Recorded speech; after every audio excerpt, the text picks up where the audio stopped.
Who are you? করোনাকালে এরকম একটি বাক্য শুনলে আমরা সকলেই নড়েচড়ে বসে বলবো যে ওয়ার্ল্ড হেলথ অর্গানাইজেশন। এই 1948 সালে যেই সংস্থাটির জন্ম, সেই সংস্থাটি 2020-এ এসে নানা রকমের প্রশ্নের মধ্যে পড়েছে। ইতিমধ্যে মার্কিন প্রেসিডেন্ট ডোনাল্ড ট্রাম্প তাকে কয়েক দফা হুমকি ধামকি, চাঁদা বন্ধ করে দিবে সেরকম একটি হুঁশিয়ারি দেবার পর শেষ পর্যন্ত ডাব্লিউএইচওর সঙ্গে তাদের সম্পর্ক ছিন্ন করেছে।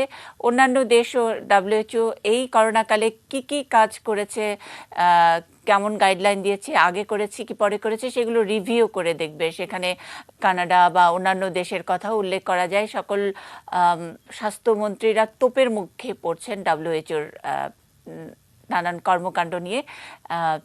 ঠিকঠাকভাবে তারা এই করোনাকালে তাদের যে দায়িত্ব সেটা ঠিকভাবে পালন করেছেন কিনা। যেই সংস্থাটির জন্ম 1948 সালে, 194টি দেশ যাদের মোট সদস্য, এবং 2019-এর হিসেব যদি করি তাহলে তাদের মোট ইনকাম $4,768 মিলিয়ন। এই ডাব্লিউএইচও বাংলাদেশেও নানা রকমের গাইডলাইন দিচ্ছে এবং সেই গাইডলাইন মানতে হচ্ছে, মেনে নিয়ে আমাদের কখনো খুলে দিতে হচ্ছে, কখনো বন্ধ করতে হচ্ছে, কখনো লকডাউন করতে হচ্ছে, কখনো হাত ধুতে হচ্ছে, ইত্যাদি নানা রকমের অবস্থা।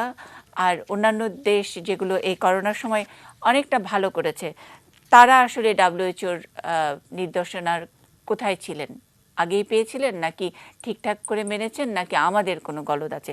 সব কিছু একটু মিলিয়ে দেখতে চাই এই করোনাকালে আমাদের ধারাবাহিক আয়োজনে।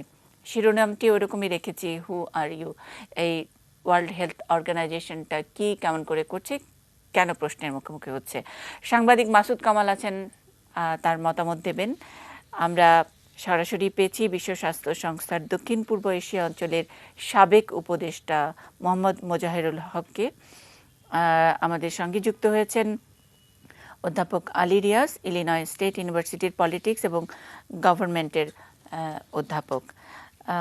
কিছুক্ষণের মধ্যে আরও একজন চিকিৎসক আমাদের সঙ্গে যুক্ত হবে, আমরা তার কাছ থেকেও শুনবো। কিন্তু হু আর ইউ যেই টোনে আমরা শুরু করেছি, এরকম একটি মজার বিষয় নিয়ে একটি রিপোর্ট তৈরি করেছেন সহকর্মী আশিকুর রহমান অপু। আমরা একটু দেখে সরাসরি একটু মার্কিন যুক্তরাষ্ট্রেই যাব। করোনা ভাইরাসের মহামারী ঠেকাতে ব্যর্থ কে? বিশ্ব স্বাস্থ্য সংস্থা না পৃথিবীর বিভিন্ন দেশ? এই বিতর্ক চলছে বিশ্বজুড়েই। সবচেয়ে বেশি আলোচনায় যুক্তরাষ্ট্রের অবস্থান। হুয়ের বার্ষিক ফান্ডিংয়ের 15% বেশি যে যুক্তরাষ্ট্র দেয়, তারাই ক্ষেপে বলছে সাহায্য বন্ধ। যুক্তরাষ্ট্রের বড় অভিযোগ, কোনো কাজে লাগছে না হু, এমনকি সঠিক সময়ে সঠিক তথ্য দেয়নি পৃথিবীকে। ট্রাম্প প্রশাসনের জাতীয় নিরাপত্তা উপদেষ্টা রবার্ট ওব্রায়ানের অভিযোগ, মধ্য জানুয়ারিতেও ডব্লিউএইচও বলেছিল করোনা মানুষ থেকে মানুষে ছড়ায় না। এমনকি আমেরিকা ফেব্রুয়ারিতে চীন থেকে আসাদের প্রবেশ নিষিদ্ধ করলে হু বলেছিল প্রয়োজন নেই। এর পেছনের গল্পটি অবশ্য হুয়ের কূটনৈতিক ব্যর্থতা। কোভিড-19 নামে পরিচিত করোনা ভাইরাসের বিস্তার 2019 সালে চীনে শুরু হলেও সেখানে গবেষণার অনুমতি পেতেই অনেক দেরি করে ফেলে হু। এমনকি চীনের উহানে হুয়ের গবেষকরা যেতেই পারে জানুয়ারির শেষ ভাগে। ফেব্রুয়ারিতে 56,000 রোগীর উপাত্ত নিয়ে গবেষণা করে হু। ততদিনে চীন নিজে থেকেই 76,000 রোগীর উপর গবেষণা করে। ফলে জানাশোনায় হুয়ের উপর স্পষ্টই ছড়ি ঘোরায় চীন। আর এই দেরি এবং দুর্বলতাতে করোনা ফেব্রুয়ারিতেই ছড়িয়ে পড়ে পৃথিবীর বহু স্থানে। অবশেষে মার্চ মাসে হু যখন একটি সম্পূর্ণ গাইডলাইন দিতে সক্ষম হয়, ততদিনে বিশ্বে তাদের অবস্থান প্রশ্নবিদ্ধ হয়েছে অনেকটাই। ফলে জাতিসংঘের এই বিশেষ সংস্থার গাইডলাইন শক্তভাবে অনুসরণ করেনি কোনো দেশ। এমনকি দুর্বল অর্থনীতির দেশগুলো ঠিকমতো মানছে না হুয়ের গাইডলাইন। এই গাইডলাইন মানাতে চাপ দেবার চেষ্টা করারও কোনো লক্ষণ নেই হুয়ের কাজে। ফলে হু আছে, তাদের গাইডলাইনও আছে, নিয়মিত ব্রিফিংও হচ্ছে, কিন্তু পাত্তা দিচ্ছে কতজন? উঠছে এই প্রশ্নই। Ashikur Rahman Apu, ATN news. আমি অধ্যাপক আলী রিয়াজের কাছে একটু জানতে চাই, এই করোনার কারণেই কি এরকম একটি প্রতিষ্ঠান প্রশ্নের মধ্যে পড়লো? হু আর ইউ? দেখুন মুন্নি, আসলে আপনারা যে প্রশ্নটা তুলেছেন এবং যে শিরোনামটা চিহ্নিত করেছেন সেটা নিয়ে সামান্য আপত্তি জানিয়েই বলি। সেটা হচ্ছে যে হু এখন যে সমস্ত আলোচনার কেন্দ্রে আছে তাকে আপনাকে, এর একটা রাজনৈতিক দিক আছে, এর একটা রাজনীতির বাইরে স্বাস্থ্যগত দিক আছে, জনস্বাস্থ্য। প্রতিষ্ঠানগত ভাবে হু দীর্ঘদিন যাবৎ বিভিন্ন রকম দায় দায়িত্ব পালন করেছে এবং সেটা অধিকাংশ ক্ষেত্রে সফলভাবে করেছে। কোনো প্রতিষ্ঠান আসলে 100% সফল হয় না, হওয়ার কোনো কারণও নেই। সেটা WHO ছাড়াও অন্য যে কোনো প্রতিষ্ঠানের ক্ষেত্রেই আপনি সেটা দেখবেন। হুর এখন এই কোভিড-19 সময় যে সমস্ত ভূমিকা তা নিয়ে আলোচনা করা জরুরি, নিঃসন্দেহে জরুরি। কারণ হচ্ছে আপনি যতক্ষণ না পর্যন্ত এই তথ্যগুলো হাতের কাছে পাবেন ততক্ষণ পর্যন্ত আসলে ভবিষ্যৎ পরিকল্পনা করা আপনার জন্য অসম্ভব, না হলে দুরূহতা অবশ্যই হবে। ফলে এখন এটা হচ্ছে একটা দিক। আর হুকে আলোচনার বিতর্কের কেন্দ্রে নিয়ে আসার ক্ষেত্রে যুক্তরাষ্ট্রের, বিশেষ মিস্টার ট্রাম্পের একটা ভূমিকা আছে। তিনি কেন করেছেন সেটা আমরা পরে হয়তো খানিকটা আলোচনা করতে পারব। এখন হুর ক্ষেত্রে এই প্রশ্নটা তোলার একটা বিপজ্জনক দিক আছে, এটা আপনাকে মনে রাখতে হবে। আপনার যে প্রতিবেদনটা আপনি দেখিয়েছেন সেখানে প্রশ্ন তোলা হয়েছে যে আসলে কেউ মানছেন কি মানছেন না। মানা না মানার আসলে জোর দেবার মতো ক্ষমতা আসলে হুর নেই। হু আসলে সেটা করতে পারে না। তারা শুধুমাত্র স্বাস্থ্যগত দিকটা বলতে পারে, আপনি মানবেন অথবা মানবেন না সেটা দেশ হিসেবে আপনার দায়িত্ব। আপনি আপনার জনস্বাস্থ্যকে এবং জনগণকে বিপদের মুখে ঠেলে দেবেন কি দেবেন না সেটা আপনার সিদ্ধান্ত। এটা বাংলাদেশের সিদ্ধান্ত, স্বাস্থ্যগত দিকে যদি হুয়ের পারফরমেন্সটা বিচার করতে বলি, আপনি যেমন করে ফলো করেন, রাজনৈতিক দিকটা তো অবশ্যই পরে শুনবো আমরা, সেখানে কি হু যথেষ্ট দক্ষতার পরিচয় দিয়েছে? এরকম একটি সংস্থা যেটা সব সময় এই ধরনের রোগবালাই নিয়েই তাদেরকে হ্যান্ডেল করতে হয়। হ্যাঁ, এখন পর্যন্ত আপনি যদি দেখেন নির্দেশগুলো দিয়েছে, ক্ষেত্রে বিশেষে তাদের কি তথ্যের অভাব ছিল, সেক্ষেত্রে চীনের কাছ থেকে যে সমস্ত তথ্য পাওয়া গেছে, চীনে যে স্বচ্ছতার অভাব ছিল সেটা হুকে খানিকটা বিপদগ্রস্ত করেছে। অনেক ক্ষেত্রে হুর ক্ষেত্রে সেটা আসলে সম্ভব হয়নি, যে যেগুলো তাদের বলা দরকার ছিল, বলা সম্ভব ছিল, বলা উচিত ছিল, সেগুলো করা সম্ভব হয়নি। সেই স্বচ্ছতার অভাবটা কাঠামোগত। সেটা হচ্ছে যে হু আসলে একটা দেশের যে কোনো পরিস্থিতিতে জনস্বাস্থ্যজনক বিপদ তৈরি হলে কি তার প্রতিনিধি পাঠাতে পারে? ধরুন আপনি বাংলাদেশে আছেন, তাই না? এখন ধরুন হু সিদ্ধান্ত নিল যে বাংলাদেশে 100 জনের একটা প্রতিনিধি পাঠাবে। বাংলাদেশ সরকার যদি না করে আপনি কি করতে পারবেন? হু কিছু করতে পারে? করতে পারে না। এগুলি হচ্ছে প্রাতিষ্ঠানিক কাঠামোগত ত্রুটির দিক। এখন পর্যন্ত হু আপনি যদি ইবোলার কথা বলেন, কিংবা ধরেন সোয়াইন ফ্লুর কথা বলে, কিংবা অন্য ধরনের এপিডেমিকের কথা বলে, কিংবা জেনারেলি একেবারে সাধারণভাবে যদি আপনার স্বাস্থ্য বিবেচনা করেন, ভূ ক্ষেত্রে সাফল্য অনেক আছে, দুর্বলতাও আছে। দুর্বলতা থাকার অর্থ এই নয় যে আপনি একটা প্যান্ডেমিকের মুখে আপনি কোন দেশ তার দায়িত্ব পালন করলো না তার দায় দায়িত্ব কিন্তু হুর উপর আপনি তুলে দিতে পারেন না। আচ্ছা, কতগুলো ত্রুটি থেকেছে সেই ত্রুটিগুলি আলোচনার জন্য একটা রিভিউ কমিটি করা হচ্ছে, আলোচনা হচ্ছে। কিন্তু আপনি যদি ট্রাম্পের সুরে সুর মিলিয়ে বলেন যে হু আসলে ব্যর্থ হয়েছে, তাহলে খুব বড় রকমের বিপদে ফেলে দেবেন আপনি।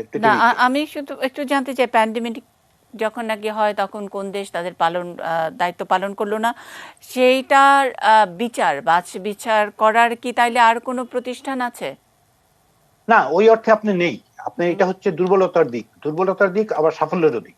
কারণ হচ্ছে আপনি এখন পর্যন্ত যে গ্লোবাল পলিটিক্যাল সিস্টেমটা আপনি দেখতে পান, আইআর এর যে সিস্টেমটা, ইন্টারন্যাশনাল রিলেশনস, সেটা হচ্ছে সভারেন্টি প্রশ্ন। আপনি অন্য উদাহরণ দিয়ে বলি তাহলে, সেটা হচ্ছে ধরুন হিউম্যান রাইটস ভায়োলেশন হয়, বাংলাদেশেও হয়, যুক্তরাষ্ট্র হয়, অন্যত্র হয়, তাই না? এখন ধরুন হিউম্যান রাইটস কাউন্সিল যদি বলে তার আমি 100টা লোক পাঠাবো এটা বিচার করার জন্য, সেটাকে বাংলাদেশ অনুমতি দেবে? অন্য কেউ দেবে? ফলে আন্তর্জাতিক প্রতিষ্ঠানগুলো তৈরির ক্ষেত্রে এই যে মাল্টিল্যাটারাল অর্গানাইজেশন গুলো তৈরি হয়েছে তার কতগুলো ইনহেরেন্ট লিমিটেশনস আছে। ইনহেরেন্ট লিমিটেশনসটা তৈরি হয়েছে যে আপনি মানে যেটাকে ওয়েস্টফ্যালিয়ান সিস্টেম আমরা বলি আর কি আইআরএ, সেটা হচ্ছে যে তার সভারেন্টি গুলো আপনি এনশিওর করতে চান, এবং এই সভারেন্টির প্রশ্নটাই কত দূর পর্যন্ত যাবে সেই প্রশ্নটা থেকে যায়। ফলে জোর করে কিছু চাপানো যাবে না, জোর করে না।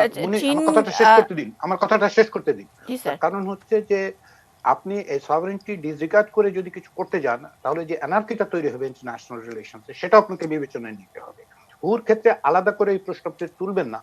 আপনি তুলবেন যে আসলে মাল্টিল্যাটারাল অর্গানাইজেশনের ক্ষেত্রে, বিশেষ করে যেগুলো public health concern, human rights concern, সেগুলির ক্ষেত্রে পাওয়ার এবং অথরিটির লিমিটটা কোথায় তৈরি করা হবে সে আলোচনা করতে চান, সেই আলোচনা আমাদের করা দরকার, জি খুবই স্যার। জরুরি হয়ে পড়ে। স্যার, রাজনৈতিক আলোচনাটা আমরা করব, কিন্তু একটা জায়গায় বলেছেন যে চীন বিপদগ্রস্ত করেছে আসলে তথ্য না দিয়ে।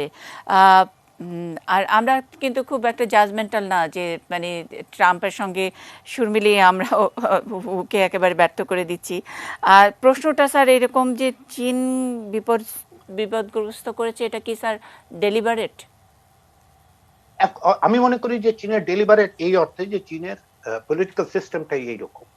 চীনে প্রথম যে ভাইরাসটা আইডেন্টিফাইড হয় সেটা হচ্ছে ডিসেম্বরের 10 তারিখ। আপনি খেয়াল করুন, ডিসেম্বরের 10 তারিখ চীন ডাব্লিউএইচও এর বেইজিং অফিসে রিপোর্ট করেছে 31শে ডিসেম্বর, 21 দিন সময় গেছে। ইতিমধ্যে যেটা হয়েছে, যারা হুইসেল ব্লোয়ার ছিল তাদেরকে প্রসিকিউট করা হয়েছে। 8 জন ডাক্তারকে ওই প্রদেশের সিকিউরিটি অ্যাপারেটাস ইনভেস্টিগেট করেছে, ইন্টারোগেট করেছে। ওইখানে একটা ল্যাব ছিল, সেই ল্যাবে ইতিমধ্যেই কিছু স্যাম্পল সংগ্রহ করা হয়েছে, সেই স্যাম্পল ফেলে দেওয়া হয়েছে। ওই ল্যাবে যে সমস্ত গবেষণা ছিল সে সমস্ত গবেষণা বন্ধ করা হয়েছে।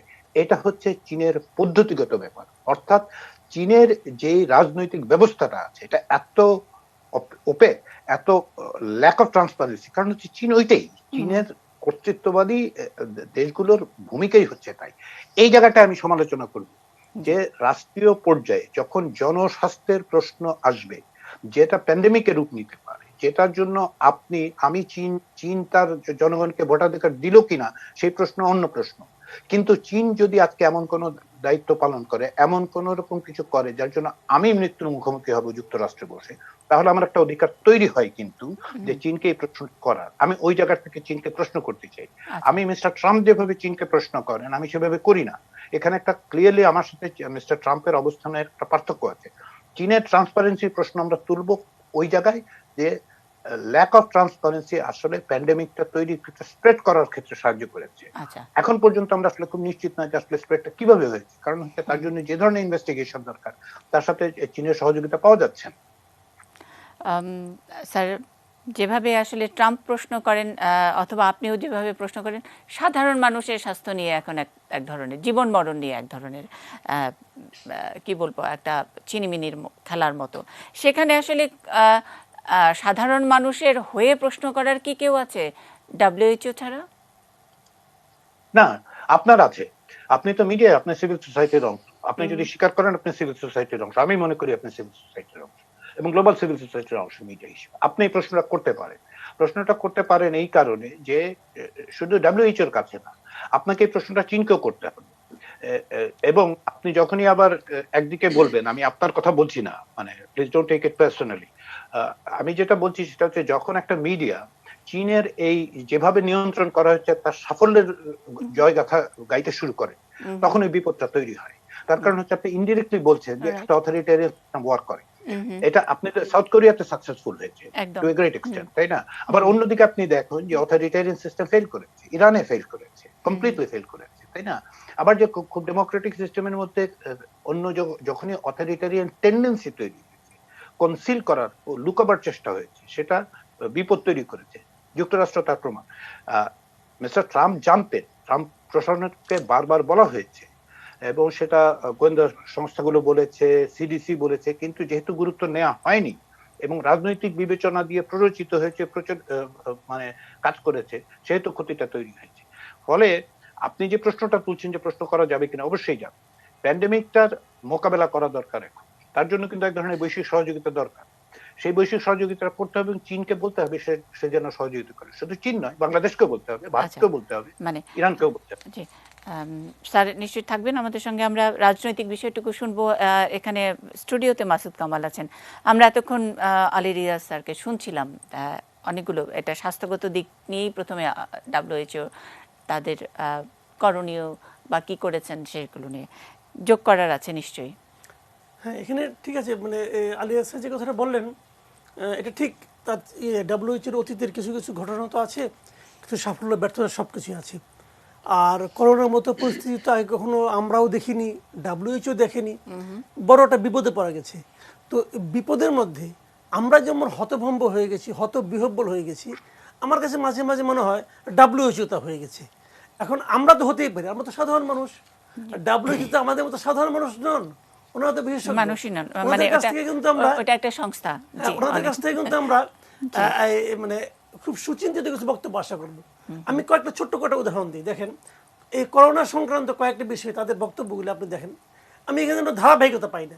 প্রথমে ওনারা বললেন মাস্ক সবার পড়তে হবে না, কেবল যে রুগী সে না, পড়লেই একদম হবে। একদম প্রথমে বলেছে যে এটা মানুষের মাধ্যমে ছড়ায় না, ছড়ায় না। একদম প্রথমে আচ্ছা। টুইট করে বলেছে, তারপরে তারপরে সপ্তাহে আমি বলেছে মাস্ক দিয়ে বলি মাস্ক সবার পড়তে হবে না, কেবল রোগীকে পড়তে হবে।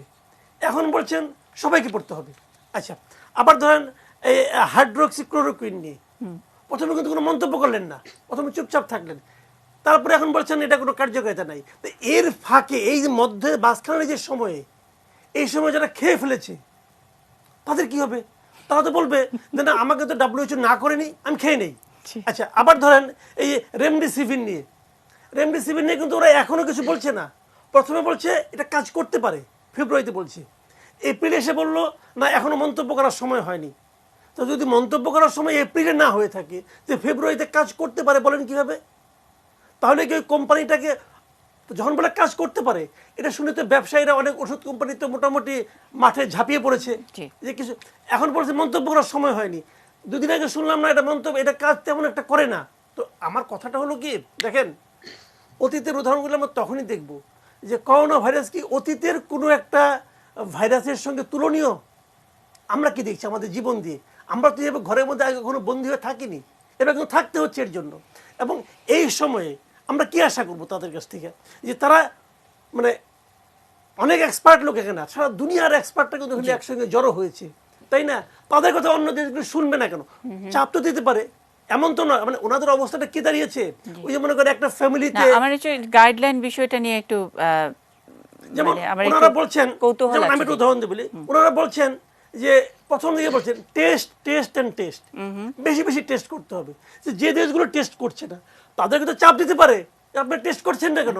ঠিক আছে, তারা ঢুকতে পারবে না, চাপ প্রয়োগ করতে পারবে না, মুখে তো নিন্দা করতে পারে, মুখে তো উদ্বেগটা প্রকাশ করতে পারে, ভাই আপনারা টেস্ট করছেন না কেন?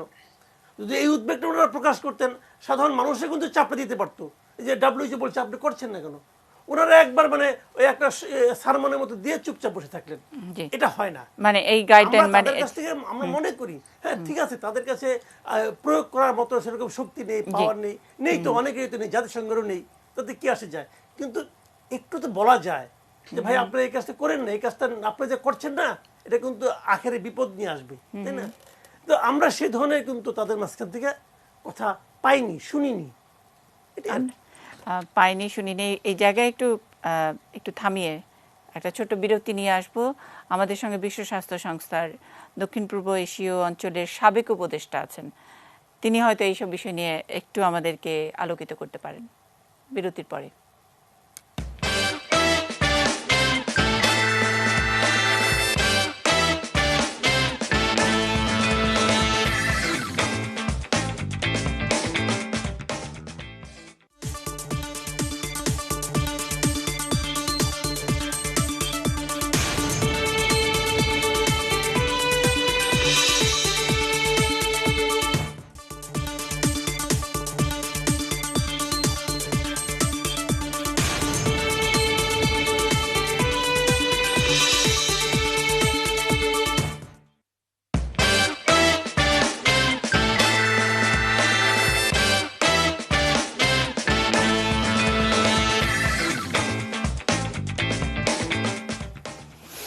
Ispahani news hour extra, who are you, আজকের শিরোনাম আমরা মোহাম্মদ মোজাহিরুল হকের কাছ থেকে শুনবো, যেটা মাসুদ কামাল এতক্ষণ ধরে বলছিলেন যে মনে হয় একটু হতভম্ব।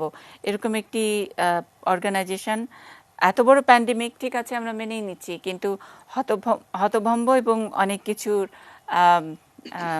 উলটপালটেরও অনেকগুলো ধারাবাহিকতা দেখছি।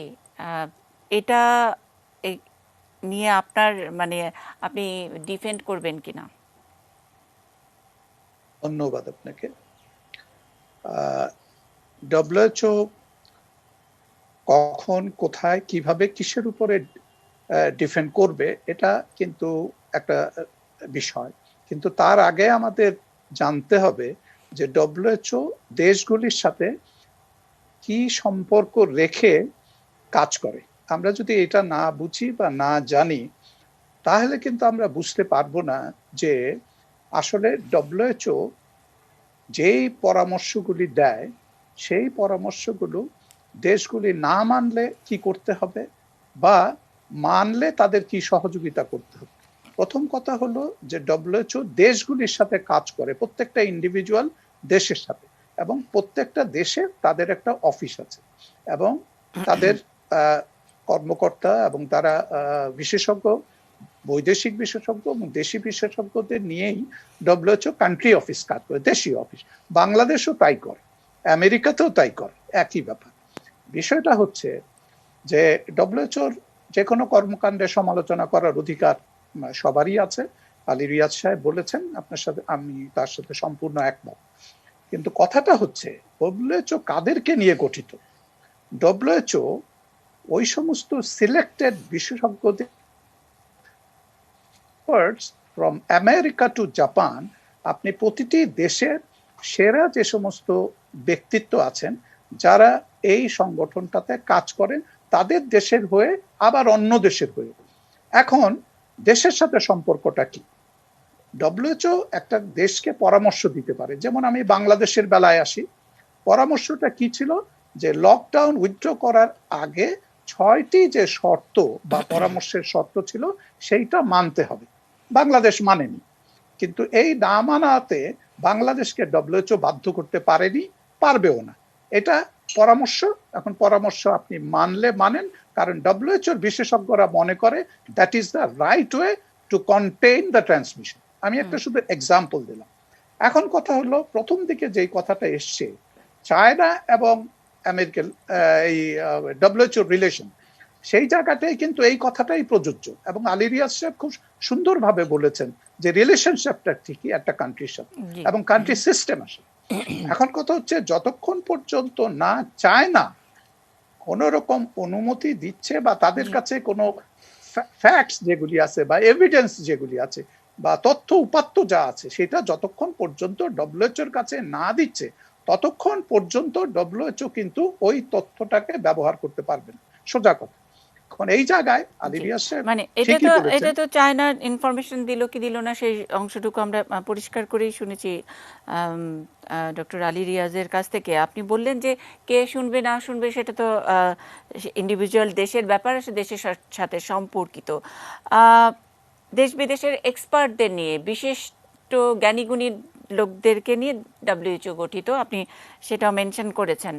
আপনি কি মনে করেন যে এরকম একটি সিচুয়েশন এক এক দেশে তো এক এক রকম হবে প্যান্ডেমিকের সময়? করোনা ইতালিতে যেমন হবে, নিশ্চয়ই সুইডেনে তেমন হবে না, অথবা ভিয়েতনামে অন্যরকম হয়তো আচরণ করেছে।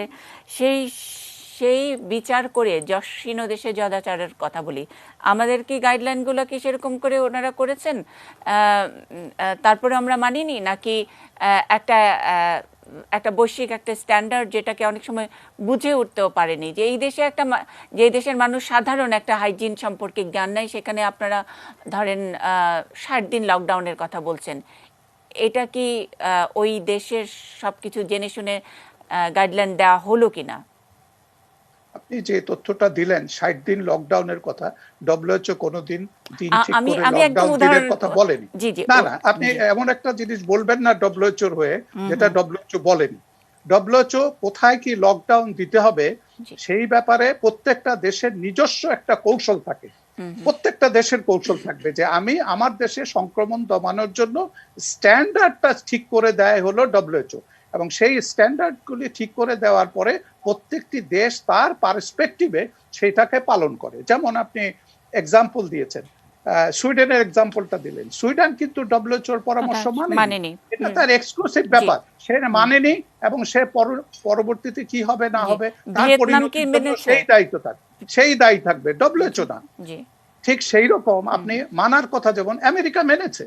আমেরিকা আপনি দেখেন, আমরা যখন ইটালি, স্পেন এবং আমেরিকা তিনটা দেশে আমরা যখন ভয়াবহ অবস্থা দেখি, তখন ডব্লিউএইচও কিন্তু তাদেরকে বলেছিল যে পিকে যাওয়ার পরে আপনি যখন দিকে এটা ফ্ল্যাট হবে, আপনার সংক্রমণ আর ছড়াবে না, তখন আপনি লকডাউন উইথড্র করে আস্তে আস্তে একটা এক্সিট প্ল্যানের মাধ্যমে স্লো এবং গ্র্যাজুয়ালি আপনি লকডাউনটা উইথড্র করবেন। আপনি দেখেন ইটালি মেনেছে, স্পেনও মেনেছে, আমেরিকায় দেখেন আপনি স্টেটগুলি মানছে বিভিন্ন জায়গায়। আর আমেরিকার কথা হলো, আমেরিকার যে সিডিসির সাবেক প্রধান, উনি কিন্তু ডব্লিউএইচওর প্রতি যে স্ট্যান্ডটা ট্রাম্প নিয়েছে এটা সমালোচনা করেছে। আমেরিকান মেডিকেল অ্যাসোসিয়েশন, তারা very critical about Trump's decision. এখন কথা হচ্ছে, ট্রাম্প একটা দেশের রাষ্ট্রপ্রধান, সেই দেশের হয়ে তিনি একটা সিদ্ধান্ত নিতে পারেন। 210টা দেশের মধ্যে ডব্লিউএইচও কে প্রত্যাখ্যান করেছে মাত্র একটা দেশ, সে ফান্ড দিবে না, কারণ সে একটু তার বেশি ফান্ড দেওয়ার একটা নিয়ম ছিল এতদিন পর্যন্ত। 15% অফ দ্য ডব্লিউএইচও ফান্ডটা আমেরিকা দিত, এবং এই জন্য ডব্লিউএইচও তাদের কাছে কৃতজ্ঞও থাকতো। অন্যভাবে ডব্লিউএইচও, সেটাতে আপনি যদি লক্ষ্য করেন, আমেরিকান এক্সপার্ট সবচেয়ে বেশি ডব্লিউএইচও নাম্বার, যদি কান্ট্রি ওয়াইজ আপনি ধরেন, একটা ইন্ডিভিজুয়াল কান্ট্রির মধ্যে আমেরিকার সবচেয়ে বেশি এক্সপার্ট ডব্লিউএইচওতে তারা পুশ করে, কারণ তারা বেশি পয়সা দেয়। জাপানও সেই একেবারে। বাংলাদেশ, আমাদের এক্সপার্ট কিন্তু কম। এখন আমি যে কথাটা বলতে চাচ্ছি, ডব্লিউএইচওর সমালোচনা করার আগে ডব্লিউএইচও সম্বন্ধে আগে জানতে হবে যে তাদের দেশগুলির সাথে তাদের কিভাবে কাজ হয়। মোজাহিরুল হক, আমরা আরো জানবো আপনার কাছ থেকে। আপনি যেহেতু ডব্লিউএইচওর সঙ্গে কাজ করেছেন দীর্ঘদিন, আবারও একটা ছোট্ট বিরতিতে যাব, বিরতির পরে বাকিটুকু শুনব।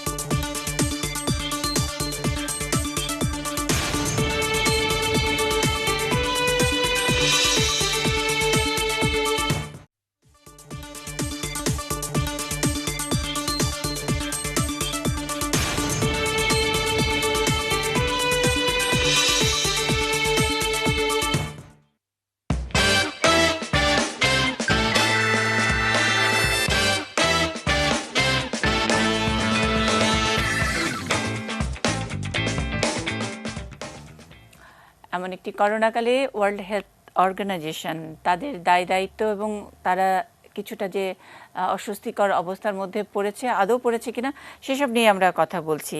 আমি এখন জনস্বাস্থ্য বিশেষজ্ঞের কাছ থেকে একটু শুনতে চাই। ইউসিএফ কলেজ অফ মেডিসিনের অ্যাসিস্ট্যান্ট ডিন সেজান মাহমুদ আমাদের সঙ্গে আছেন।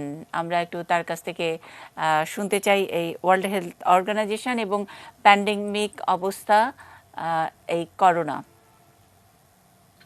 ধন্যবাদ এটিএন নিউজকে আমাকে এখানে আমন্ত্রণ জানানোর জন্য। আমি আসলে যখন এখানে এলাম ঠিক তখনই আলোচনা হচ্ছিল, আমাদের একজন প্যানেলিস্ট বলছিলেন ডাব্লিউএইচও এর কথা এবং বিভিন্ন রকমের তথ্যের তারতম্য কথা। আমি প্রথমে একেবারে গোড়াতে একটা কথা বলি, সেটা হলো যে বিজ্ঞান কি এবং বৈজ্ঞানিক ইনফরমেশন বা তথ্য, বিজ্ঞান ভিত্তিক তথ্য আমরা কিভাবে নেব, এটা যদি আমরা প্রথমেই ঠিক না করি, এই তথ্য প্রযুক্তির যুগে যেহেতু তথ্য প্রবাহ অবাধ, তাহলে আমরা বড় ধরনের সমস্যাতে পড়ব। তার মধ্যে একটি হলো যে ডাব্লিউএইচও যখন এরকম একটি, আপনারা লক্ষ্য করবেন নামটি নভেল করোনা ভাইরাস, নভেল মানে আগে এরকম হয়নি। আমরা জানি করোনা ভাইরাস কত রকমের আছে, মাত্র 60টি মানুষের মধ্যে রোগ করছে এবং এই 7টি হলো যেটা কোভিড-19 সৃষ্টি করছে। এটা নভেল মানে কখনো ছিল না বলেই তো এটা নিয়ে বিজ্ঞানের প্রতিদিনের যে গবেষণা হচ্ছে তাতে তথ্য পরিবর্তিত হবে এবং এই পরিবর্তিত তথ্য একসাথে করে ডাব্লিউএইচও কখনো কখনো সেটা নানান তথ্য মাধ্যম থেকে দিচ্ছেন, মানে এই না যে সেটি সাধারণ মানুষ নিয়ে অথবা গুগল করে ব্যবহার করা শুরু করবে। এটি আসবে টেকনিক্যাল রিপোর্ট হিসাবে প্রতিটি দেশের, যেটি প্রফেসর হক অলসো বলছিলেন যে প্রতিটি দেশের এক একটি টিম আছে, তারা সেটা পর্যালোচনা করবে, তারপর সেটা বিবেচনা করবে যে এটা কিভাবে আমার দেশে ব্যবহার করা যায়। অন্যদিকে সাংবাদিক, তথ্য প্রযুক্তি নিয়ে যারা কাজ করেন তাদের দায়িত্ব হলো জনসাধারণের মধ্যে, যে মানুষ কথায় কথায় বলে বিজ্ঞান দিয়ে কি হবে, কালকেই তো পরিবর্তন হয়ে যায়, আজকেই এই যে বিজ্ঞান সম্পর্কে ভুল ধারণা, এটা কিন্তু আমাদের দেশের মতো শিক্ষা বঞ্চিত মানুষ, এমনকি শিক্ষা যারা পেয়েছেন তাদের মধ্যেও ভুল ধারণাটা রয়ে গেছে। বিজ্ঞান মানেই তো পরিবর্তনশীল, না হলে তো তা বিজ্ঞান হয় না। পরিবর্তন, আর বিশেষ করে এরকম প্যান্ডেমিক নতুন একটি ভাইরাস দিয়ে যখন হচ্ছে তখন সেটা আরো পরিবর্তনশীল। আমি মনে করি না WHO এর ভূমিকা এখন পর্যন্ত যেভাবে আমরা দেখছি তাতে কোন রকমের আমি মানে কোনো সমালোচনা করতে চাই না। এখন ধরুন আমেরিকার প্রেসিডেন্ট একটা কথা বলতে পারে, তিনি একজন বিজ্ঞানীও নন, তিনি একজন জনস্বাস্থ্য বিশেষজ্ঞ নন, তিনি ডাক্তার নন।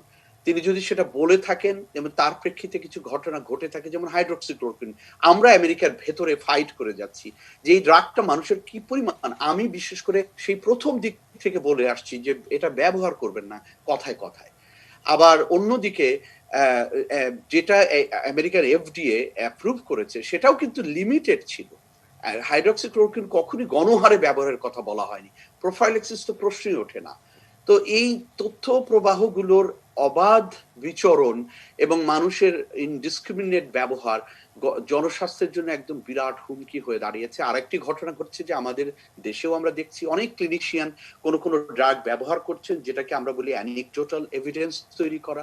সেই ড্রাগগুলো রেকমেন্ডেড না হলেও হয়তো কোথাও দেখা গেছে যে সামান্য কাজ করতে পারে, ব্যবহার করেই তারা পত্রপত্রিকায় সেমিনার করে দাবি করছেন যে এই ড্রাগ দিয়ে আমার এখানে কাজ করছে, অথচ সেটা কোনো সায়েন্টিফিক পদ্ধতিতে তৈরি করা হয়নি।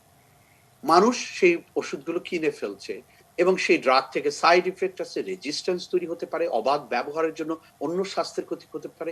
করোনার চেয়ে আমি বলবো যে এগুলো কিন্তু বেশি ক্ষতি হওয়ার সম্ভাবনা বেশি।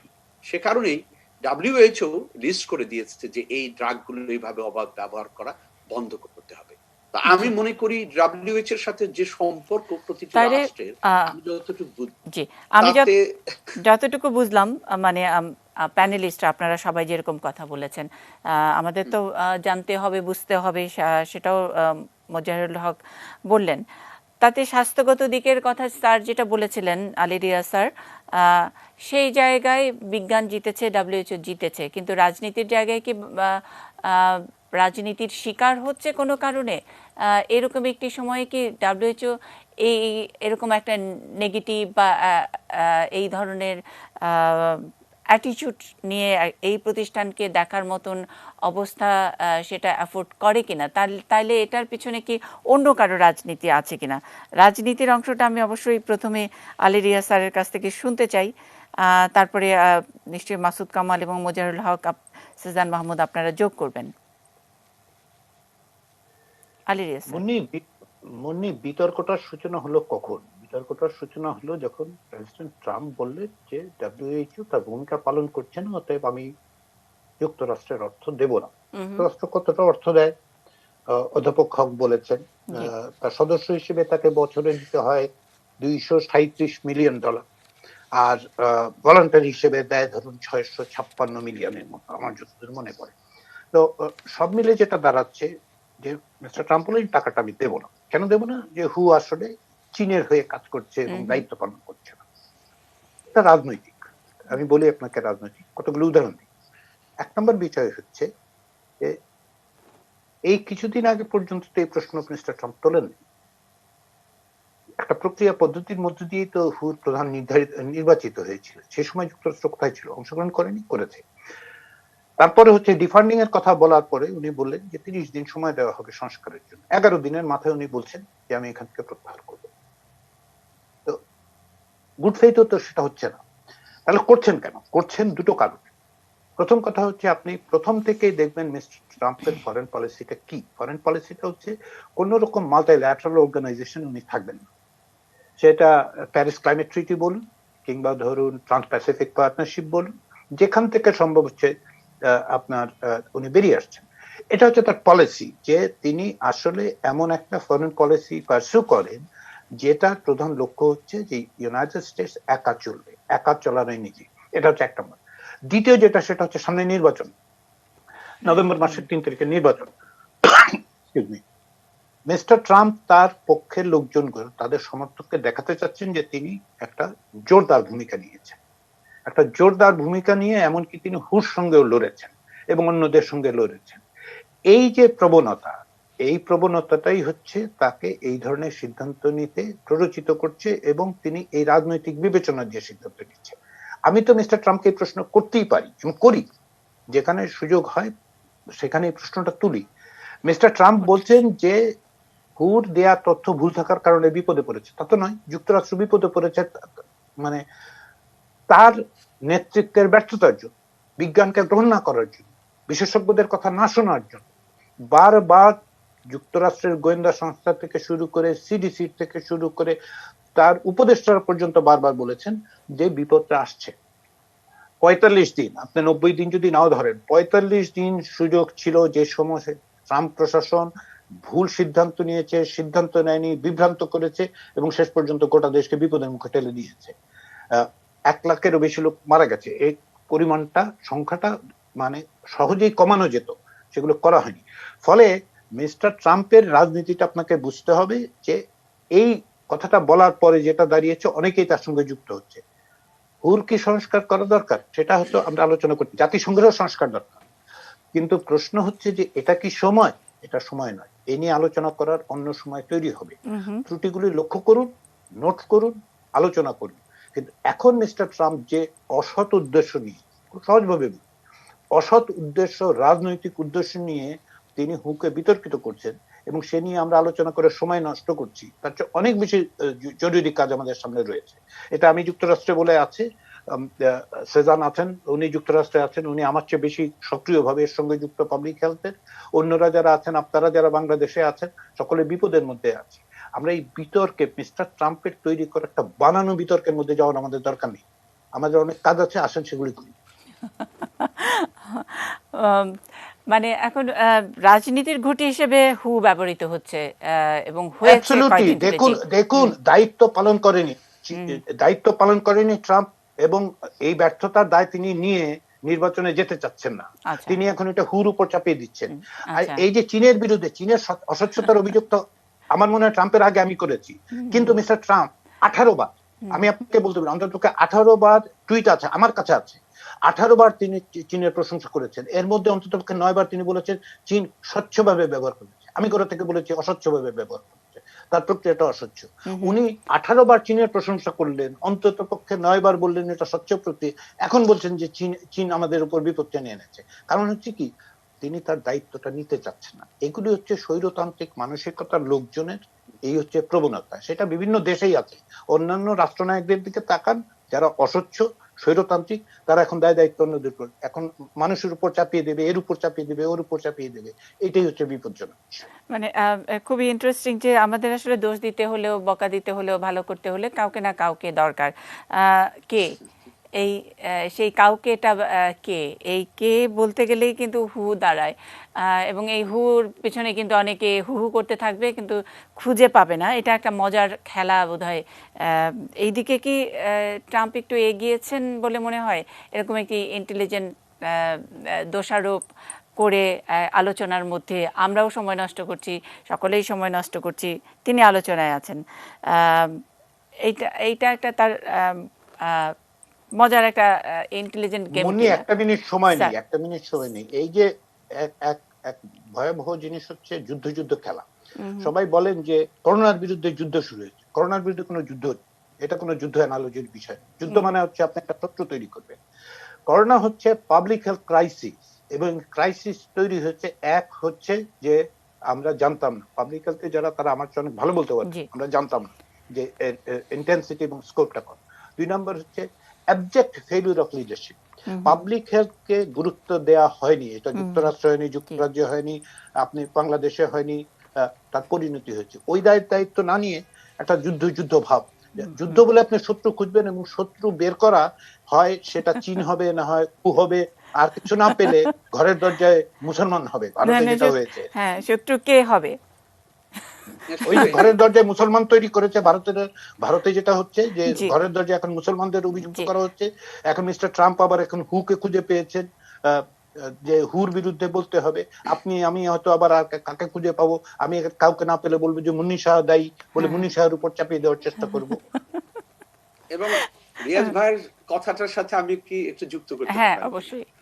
সেটা হলো যে জনস্বাস্থ্যের দিক থেকে সারা পৃথিবীর ইতিহাস ধরুন, ধরুন আমরা আমরা ডকুমেন্টেড ইতিহাস জানি 5,500 বছর আগে এরকম এপিডেমিক প্যান্ডেমিক ছিল, তারও আগে 12,000 বছরও নমুনা পাওয়া যায়। কিন্তু ধরুন সবচেয়ে বড় বড় 12টা এরকম প্যান্ডেমিক যদি আমরা ধরি, বড় এপিডেমিক এবং প্যান্ডেমিক এভাবে বলি, প্রত্যেকটা জায়গায় কিন্তু দেখা গেছে যে বিজ্ঞান কাউকে না কাউকে দ্বারা নিগৃহীত হচ্ছে, নিয়ন্ত্রিত হওয়ার চেষ্টা হচ্ছে, কারণ বিজ্ঞান খুব শক্তিশালী।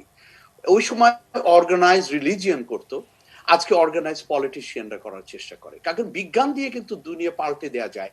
লক্ষ্য করুন কোভিড-19 ক্ষেত্রে এই করোনা ভাইরাসটি কিন্তু একটি রাষ্ট্রের অক্ষমতা, একটি রাষ্ট্র ব্যবস্থার অক্ষমতা, এমনকি বড় বড় নেতা, এমনকি রাষ্ট্রের ভেতরে নানান রকমের যে পুঁজিপতি, শিল্পপতি, ধনী, গরিব, প্রত্যেকটা জায়গার ক্ষতগুলো কিন্তু একেবারে স্পটলাইট দিয়ে দেখিয়ে দিচ্ছে। এইটা যেটা রিয়াজ ভাইও বললেন যে এরকম স্বৈরতান্ত্রিক নেতাদেরকে কিন্তু ভীত করে দেয়। আমরা ভেতর থেকে এমনকি সরকারি ভাবেও একটা সংগঠন, যেমন ধরুন ডক্টর ফাউচি, যিনি এটা উপদেষ্টা ছিলেন আমেরিকাতে, তার মতো ইনফেকশাস ডিজিজের বিজ্ঞানী পৃথিবীতে আর কয়জন আছে বলা মুশকিল, অথচ তার সেই বিজ্ঞান ভিত্তিক সিদ্ধান্তকেও কিন্তু তার ক্ষমতা দিয়ে ট্রাম্প আন্ডারমাইন করার চেষ্টা করেছেন।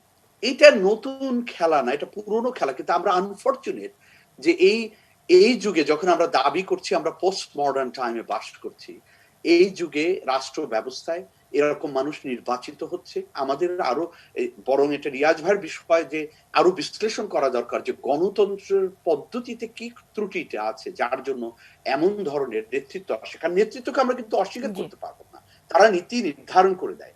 আর জনস্বাস্থ্য আমরা একটা ছোট্ট অংশ সেই রাষ্ট্র ব্যবস্থার মধ্যে। এবং WHO যেখানে হওয়ার কথা, আমরা বলি মানে গ্লোবাল হেলথ, আমি পড়াইও যেখানে আমরা বলি গ্লোবাল হেলথের নাম্বার 1 বৈশিষ্ট্য হলো যে পৃথিবীর কোনো বর্ডার নেই ট্রান্সেন্ডেন্ট ডিজিজের ক্ষেত্রে। কারণ আজকে ডিজিজটা চায়না হচ্ছে, পরের দিনে অন্য দেশে।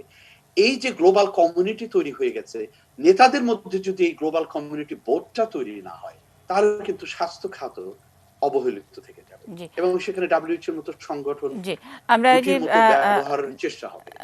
WHO ভার্সাস ট্রাম্প এরকম একটি জায়গায় এখন আমরা যদি রাজনৈতিক প্রেক্ষাপটে বিচার করি, যেটা স্যার বললেন, আসলে একমত যুদ্ধ নয়, আসলে যুদ্ধ নয়, এটা একটা ক্রাইসিসের সময় আসলে একটা প্রতিষ্ঠান কি আচরণ করবে সেটা নিয়ে নিশ্চয়ই আমাদেরও, আমরা একটি গরিব দেশ, আমাদেরও অনেক অভিজ্ঞতার অভাব, আমাদের গণতন্ত্রের অভাব, নানান কিছুরই অভাব। সেরকম একটি অভাবী দেশের মানুষের মধ্যে জিজ্ঞাসা, আমাদের কিন্তু তথ্যের অভাব আছে, সেরকম একটি জিজ্ঞাসা আছে যে ক্রাইসিসের সময়ে কি WHOর যেই সব সংশ্লিষ্ট দেশে যাদের প্রতিনিধিরা আছেন তারা কি কোনো ব্রিফ করতে পারেন? এরকম কি কোনো তাদের নিয়মের মধ্যে আছে কিনা? যদি থেকেই থাকে, আমরা কখনো এই বাংলাদেশের সাধারণ মানুষের প্রশ্ন কিন্তু একেবারে রাস্তায় হাঁটতে গেলে এরকম প্রশ্নে পাওয়া যায়, তারা কিছু বলেন না কেন? আমরা তাদের কথা কেন শুনতে পাই না? এবং আমরা খোঁজ নিয়ে জানি যে এখানে যিনি চিফ হিসেবে আছেন, বাংলাদেশে যিনি আছেন WHOর প্রধান, তিনি নেপালি বংশোদ্ভূত এবং নেপালের অবস্থা আমরা জানি। সুতরাং কৌতূহল হয় যে এই ভদ্রলোকের কাছ থেকেই যদি নেপালের সাফল্যের কথা আমরা একটু শুনে নিতে পারতাম, উনি যদি সাংবাদিকদের মুখোমুখি হতেন, তাহলে কি হতে পারত, সেটা সুযোগ হয় না বা করেননি। এটা কি আসলে নিয়মের মধ্যে আছে কিনা? মোহাম্মদ মোজাহিরুল হক, আপনার কাছ থেকে জানতে চাই। ধন্যবাদ আপনাকে। আমি আপনাকে প্রথমেই বলেছি WHO কিন্তু বাংলাদেশ একটা অফিস আছে এবং সেই অফিসের প্রধান সাধারণত সেই দেশের থাকে না, সুতরাং বাইরের দেশ থেকে আসে। আমাদের দেশে এখন নেপালের তিনি আছেন, এর আগে শ্রীলঙ্কান ছিলেন বা অন্য দেশে ছিলেন। এটা বলে আমি আপনাকে, যেহেতু নেপালের কেউ থাকলে আপনি জানতে পারতেন, তো আমি আপনাকে বলি, যেহেতু আমি সাউথ ইস্ট এশিয়া নিয়ে ডিল করি, নেপাল বা আমার আওতার মধ্যে একটা দেশ। নেপাল WHO পরামর্শ মতো যেই কাজটা করেছে, তারা এখন পর্যন্ত লকডাউনে আছে এবং তারা দেশটাকে পরামর্শ দিয়েছে যে তুমি যতক্ষণ পর্যন্ত না তোমার সংক্রমণ পিকে পৌঁছে না কমবে ততদিন পর্যন্ত তুমি লকডাউন উইথড্র করবে না। নেপালিরা যেই কাজটা করেছে, তারা বাইরে সেনাবাহিনী এবং পুলিশকে রেখেছে, আর দেশের লোককে বলছে তোমরা ঘরে থাকবা আর সেনাবাহিনী আর পুলিশ বাইরে থাকবে। মাত্র 3 ঘন্টার জন্য তোমাদেরকে বের হওয়ার সুযোগ দেওয়া হবে, সেটা হলো 6টা থেকে 9টা। টেস্টের ব্যাপারে ডব্লিউএইচওর যেটা পরামর্শ ছিল যে টেস্ট, প্রচুর সংখ্যক টেস্ট করতে হবে। নেপাল আমাদের চেয়ে অনেক বেশি টেস্ট করে প্রতি লাখে, প্লাস তারা লকডাউন কন্টিনিউ করতেছে সেই প্রথম থেকে, এবং তারা 3 ঘন্টার জন্য শুধু মানুষকে ঘর থেকে বেরোতে দিচ্ছে, শুধু নিত্য প্রয়োজনীয় দ্রব্যাদি কেনার জন্য। পাশাপাশি তারা সেনাবাহিনী এবং পুলিশকে বলছে, বা তারা বলে বেড়াচ্ছে সেনাবাহিনী এবং পুলিশ, আমরা বাইরে আছি, তোমরা ঘরে থাকো, এই স্লোগান দিয়ে তারা তাদের লকডাউনটা পালন করছে। আমাদের জায়গায় সেই একই পরামর্শ ছিল, এই পরামর্শটা ডব্লিউএইচওর পরামর্শ। আমরা কি করেছি, আমি একটু শেষ করি, নেপালেরটা বললাম। আমরা প্রথম থেকে এই পর্যন্ত যা করেছি, একটা ছুটি বলে কোনো কথা কোনো দেশ কিন্তু দেয় নাই, আমরা সেটা দিয়েছি। আমরা মাঝে মধ্যে মানুষকে কলকারখানা খুলতে দিয়েছি, আমরা আমাদের গার্মেন্ট খুলতে দিয়েছি, মানুষকে চলাচলের সুযোগ দিয়েছি, সারা দেশব্যাপী সংক্রমণ ছড়ানোর সুযোগ দিয়েছি, আবার এখন 15 দিনের জন্য সংক্রমণ সুযোগের আরো একটা বড় সুযোগ দিয়েছি। সুতরাং ডব্লিউএইচওর পরামর্শ যদি আমি না শুনি, তার ব্যর্থতার দায় ডব্লিউএইচও নিবে না। অনেক ধন্যবাদ। আপনি মনে একটা ছোট্ট কথা বলি, যদি কিছু মনে না, আপনি উল্লেখ করলেন তো ডব্লিউএইচওর বাংলাদেশ প্রতিনিধি নেপালে উল্লেখ করলেন না, নেপালি বংশোদ্ভূত। আপনি তার কাছ থেকে নেপালের কথা জানতে চাইছেন। তার তো নেপালের কথা বলার কথা না, উনি তো ডব্লিউএইচও রিপ্রেজেন্ট করেন। নেপালের কথা শুনতে চান তাহলে নেপালের লোকজনের কাছে জিজ্ঞাসা করুন, উনি ডব্লিউএইচও কে রিপ্রেজেন্ট করেন। ধরুন আমি যদি বাংলাদেশি, আমার প্রশ্নটা ছিল যে এটা তো ক্রাইসিস টাইম বলছেন, এই ক্রাইসিস টাইমে ডব্লিউএইচওর যিনিই থাকুন না কেন প্রতিনিধি, এবং আমি মেনশন করেছি যে সাধারণ মানুষ আমরাও অনেক কিছু জানি না, যে আমাদের আইইডিসিআর যখন ব্রিফ করেন অথবা স্বাস্থ্যমন্ত্রী যখন ব্রিফ করেন, তখন পাশে ডব্লিউএইচওর কোনো প্রতিনিধি, বাংলাদেশ প্রতিনিধি তিনি বসে কথা বলতে পারেন কিনা আমাদের এখানে। আমি এটা ক্লিয়ার করে দিচ্ছি। আমি আপনাকে এই প্রশ্নটাই জানতে চেয়েছিলাম। আপনি সাবেক হিসেবে আপনি বলেছেন, এই প্রশ্নটার আপনার উত্তরটা দিতে দেন আমাকে। ডব্লিউএইচও কোনোদিনই ব্রিফ করবে না, সেটা সরকার করবে। ডব্লিউএইচও পরামর্শ দেবে সরকারকে, ব্রিফ করার দায়িত্ব হলো সরকারের। ধন্যবাদ। আচ্ছা, ওকে, রিয়াজ স্যার যোগ করতে চাই। বলছিলাম যে নেপালি বলে নেপালি, আপনি না মুন্নি, যদি এক্সাম্পল চান তাহলে কেরালার উদাহরণ নেই, কিংবা কিভাবে ব্যবস্থা করা হয়েছে তাদেরকে জিজ্ঞাসা করুন, মডেলটা সামনে আছে। না উদাহরণ তো যে মোজাহারুল হক কেরালা কেন, ভিয়েতনাম, তাইওয়ান, কোরিয়া সবকিছুরই উদাহরণ দিতে পারেন। আমি শুধু বলেছিলাম যে উনি যেহেতু এখানে আছেন, এখানকার দায়িত্বে আছেন, অনেকের কৌতূহল থাকে। আমরাও নতুন, আমি ওনার কাছ থেকে জেনে নিলাম যে ডব্লিউএইচও যে কোনো দেশের যে কোনো ক্রাইসিস হোক আর যাই হোক, তারা এখানকার প্র্যাকটিস নিয়ে কোনো কথা বলবেন না, বরং সাবেক যারা আছেন তারা বলতে পারবেন এই দেশ আমরা কি করলাম, আমরা বন্ধ করলাম না, আমরা লকডাউন করলাম ইত্যাদি। এগুলো হয়তো সাবেক হলে বলাটা সুবিধা হয় ওনাদের জন্য। আমি একটু মাসুদ কামালের কাছ থেকে একটু শুনতে চাই। জি, মাসুদ কামাল। জি, না, ব্যাপারটা হলো কি, দেখেন, করোনা কিন্তু আমাদের পুরো জগতের জন্য কেবল শারীরিকভাবে না, মানসিকভাবেও একটা শিক্ষা নিয়ে আসছে। যেমন আপনি অবাক হচ্ছেন যে ডব্লিউএইচও আপনার কিছুই বলতে পারে না, অথবা ডব্লিউএইচও যে কাজগুলি করে সেই কাজগুলো সাধারণ মানুষ জানতে পারে না। তাই তো হলো, সাধারণ মানুষ কিন্তু জানতে পারে না। তো যদি সাধারণ মানুষ জানতে চায়, এই ধারণা কিন্তু আমাদের ছিল না, এটা কিন্তু আমাদের জন্য একটা শিক্ষা। করোনা আমাদের একটা শিক্ষা নিয়ে আসলো। কিন্তু এর আগ পর্যন্ত আমরা কিন্তু কখনো ডব্লিউএইচওর আলোচনা করিনি, তারা কি করে কি না করে ভাবিনি। আমি বলবো একটা এক্সকিউজ, এখন যে কোনো কিছু জানি না, বলি না, বলতে পারবো না, তার মানে হলো করোনা নতুন, এটা আমাদের শিক্ষা, আমরা জানি না, এই জন্য বলবো না। না, তবু আমি এখানে যে কথাটা বলছি আর কি, এখানে আমরা বুঝলাম যে ঠিক আছে, ওনারা কিছু বলতে পারবেন না। আমার কেন যেন মনে হয় যে আমরা এর পরে এই করোনা যদি একসময় চলে যায়, আমরা তো আশাই করবো একসময় চলে যাবে, এরপর কিন্তু আমাদের অনেকগুলো শিক্ষা নিয়ে আমরা মানে নতুন একটা মানুষ হিসেবে হয়তো পৃথিবীতে দাঁড়াবো।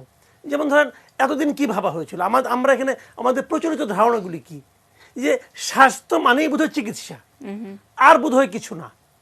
আমার মনে হয় এই ধারণাটা চেঞ্জ হবে যে স্বাস্থ্য মানেই ওই ডাক্তার না, মানে চিকিৎসা না, রোগ হলো ডাক্তারের কাছে গেলাম, এটি স্বাস্থ্য না। স্বাস্থ্য মানে আরও অনেক কিছু। এটা হয়তো আমরা শিখবো। আবার আমরা এটাও শিখবো যে আমরা একটা আন্তর্জাতিক সংস্থা বানাবো, সেই সংস্থাকে আমরা টাকা পয়সা দিব, তারা বসে বসে কেবল সরকারকে পরামর্শ দিবে, জনগণকে কিছুই বলবে না। হয়তো এটাও চলবে না, কিন্তু বিষয়টা জনস্বাস্থ্যের। হয়তো সাধারণ মানুষ এটা নিয়ে আপত্তি করবে যে তুমি তাহলে কেন আমি তাকে পাল, ভাই তুমি আমাকে একটু বলো, আমাকে একটু বোঝাও, আমারও তো কিছু করার আছে। যেমন আমার করোনা হবে কি হবে না, এটা কি আমাকে সরকারের কথা মতো চললে চলবে? আমার চলছে বাংলাদেশে, চলছে তো না। তাহলে আমি ওদের কাছ থেকে কিছু শুনতে চাই। ওর প্রতিও তো আমার একটা দাবি আছে, দাবি নেই কি? ডাব্লিউএইচও তো আমার দাবি নাই। আমি মাঝে মাঝে না ডাব্লিউএইচওর ওয়েবসাইটে যাই দেখার জন্য। আজকে আপনি বলার পরে আমি একটু গিয়েছিলাম। ডাব্লিউএইচওতে 2018 না, বাংলাদেশ সম্পর্কে ইনফরমেশন, 2018 পরে কোনো তথ্যই নেই। 2018 পরে বাংলাদেশ প্রেক্ষিতে বাংলাদেশের শিশু মৃত্যুর হার কত দেখেন আপনি, 2018 তথ্য। বাংলাদেশের ডেঙ্গু পরিস্থিতি কেমন, 2018 তথ্য। আগেরগুলিও আছে, 15, 16 এগুলো আছে। চিকুনগুনিয়া 17 তথ্য, ওদের ওয়েবসাইটে কিন্তু এগুলো আছে। তো এখন কোশ্চেনটা হলো কি, এই আধুনিক সময়ে আমার মনে হয় করোনা যাওয়ার পর আমরা বোধহয় এই দাবিও তুলতে পারবো যে ভাই আপনাদের ওয়েবসাইটটা আপ টু ডেট করার ব্যবস্থা করেন। আপনাদের যদি অ্যাপারেটাস আছে নাকি? আপনারা কি সরকারের পরিসংখ্যান ব্যুরোর যে প্রাপ্ত তথ্য ওটা দিয়ে আপনাদের ওয়েবসাইট সাজাবেন? তাহলে আপনি এখানে আসবো কেন? তাহলে ওটাই দেখি। তো বিষয়গুলো কিন্তু এখানে আসে যে নতুন করে একটা রিথিঙ্কিং এর একটা ব্যবস্থা মনে হয় আসবে আমাদের কাছে। মানে আমাদের রোহিঙ্গা ক্রাইসিস কিন্তু আমাদেরকে অন্তত বাংলাদেশের এই জেনারেশন, নতুন প্রজন্ম, তারা কিন্তু অন্যভাবে এই জাতিসংঘের রিফিউজি সংস্থা যারা, তাদের সম্পর্কে এক ধরনের আস্থা অথবা অনাস্থার মাঝামাঝি দাঁড় করিয়ে রেখেছে বাংলাদেশ। চিন্তার সুযোগ করে দেয় আর কি। জি, আবারও আমাদের স্টেকের কথা যখন বলবো, আমরা মানছি কি মানছি না ইত্যাদি নানা রকমের পরামর্শ আমরা আবারও বলছি যে মোজাহিরুল হক অনেক কাইন্ড, যে তিনি বিশ্ব স্বাস্থ্য সংস্থার দক্ষিণ পূর্ব এশিয়ার অঞ্চলের সাবেক হিসেবে তাও অনেক বাংলাদেশকে ওন করে অনেক কথা বলছেন। কিন্তু যারা সিটিং থাকেন তাদের কি বলা মুখ বন্ধ থাকে নাকি, সেটা আমার প্রশ্ন ছিল। একটা বিরতির পরে শুনছি।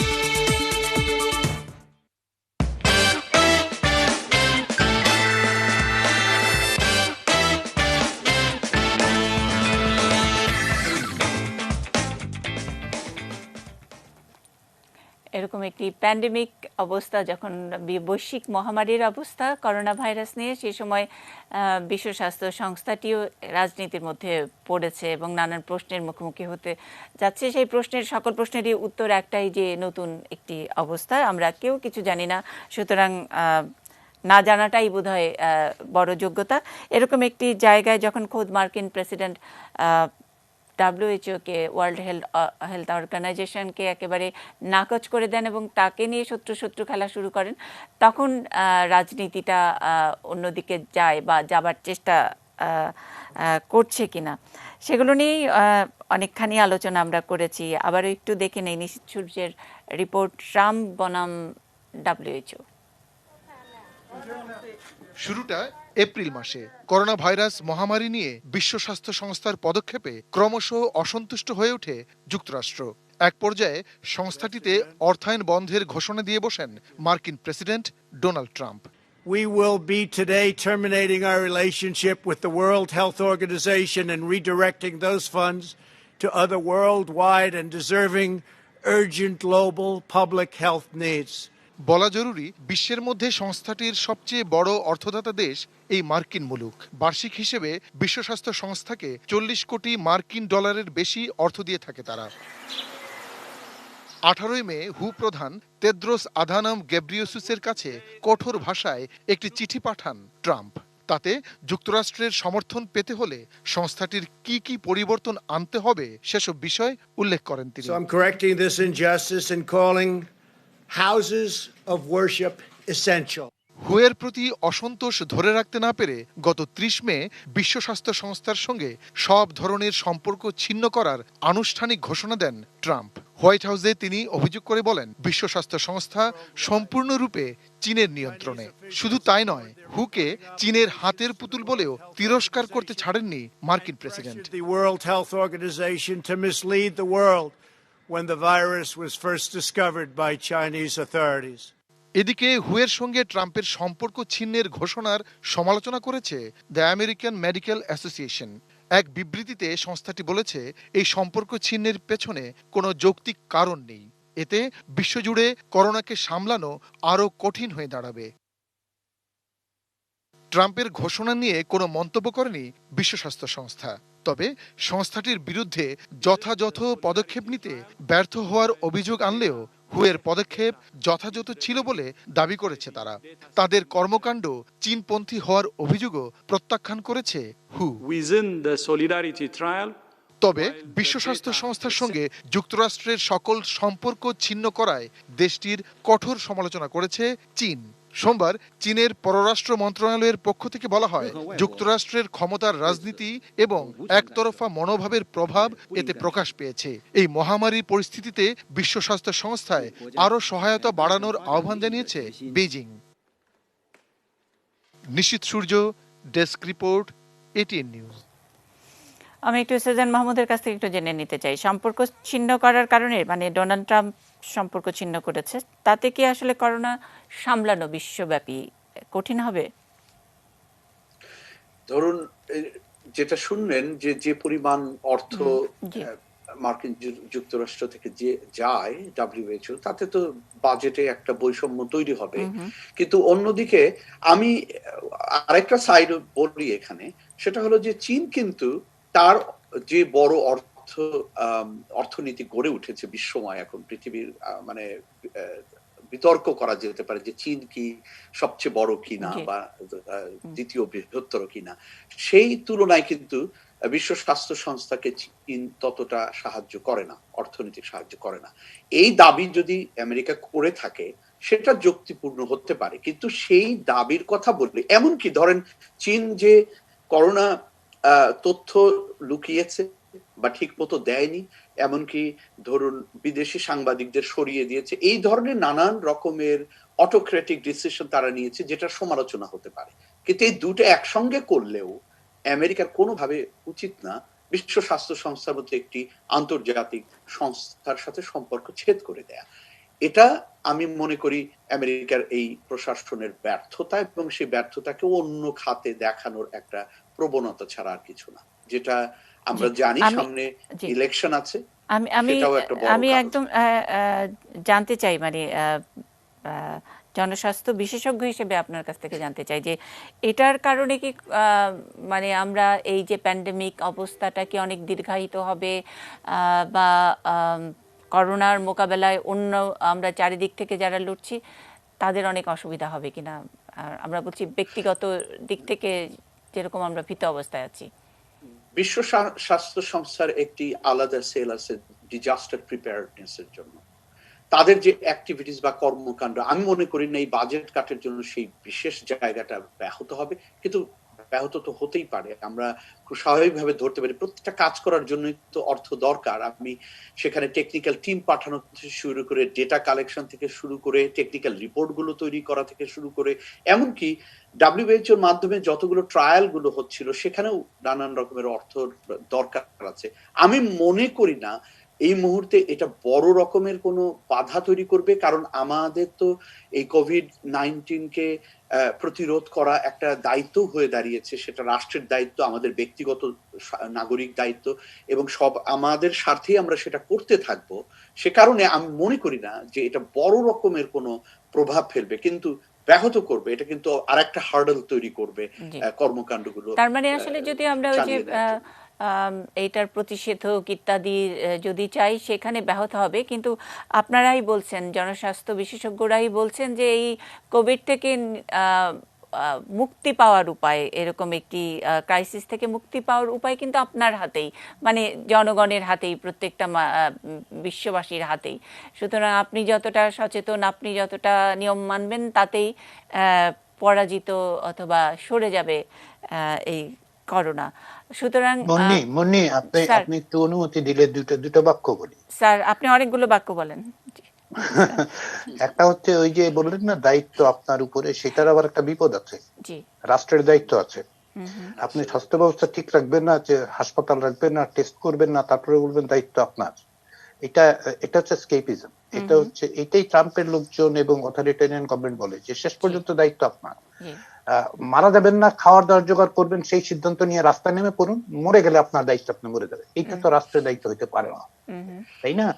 রাষ্ট্রের দায়িত্ব আছে, আমাদের প্রত্যেকের দায়িত্ব আছে নিজস্ব স্বাস্থ্য এবং আমার সঙ্গে যারা আছেন তাদের স্বাস্থ্য এবং তাদের নিরাপত্তা নিশ্চিত করা। কিন্তু রাষ্ট্রেরও দায়িত্ব আছে। রাষ্ট্রের দায়িত্বটাকে এড়িয়ে দিয়ে ব্যক্তির উপর দায়িত্ব চাপিয়ে দেওয়ার যে চেষ্টা, সেটা করতে দেবেন না। সেটা আপনি ভয়াবহ অবস্থা তৈরি করছেন। মাসুদ কামাল সাহেব একটা প্রশ্ন করেছিলেন না যে হুর কাছে আমরা টাকা দেই, হুকে আমরা প্রশ্ন করতে পারলাম কিনা। টাকা আপনি হুকে দেন না আসলে মাসুদ কামাল সাহেব, আপনার রাষ্ট্র। তাহলে আপনার রাষ্ট্রকে প্রশ্ন করুন।